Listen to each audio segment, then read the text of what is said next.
la désinformation pose la problématique même de la confiance vis-à-vis des institutions, de la défiance vis-à-vis des institutions. Et parfois, ça peut même aboutir à des soulèvements populaires comme dans certains pays où on sait aujourd'hui qu'il y a des acteurs dans l'écosystème de la désinformation qui essayent d'impacter sur la vie publique et politique d'un certain nombre de pays pour des intérêts géopolitiques.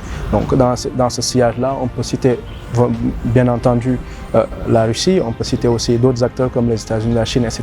Il faut savoir aujourd'hui qu'il y a une vraie géopolitique de la désinformation et des vraies pratiques de diplomatie qui se déploient à travers les différentes plateformes socio-numériques, et c'est une diplomatie d'influence. C'est une diplomatie d'influence au service d'intérêts géopolitiques. C'est pourquoi d'ailleurs il faut véritablement que les États prennent en charge cette question de la désinformation pour en faire une politique publique qui est enseignée à travers les écoles, collèges, et même plus petites classes.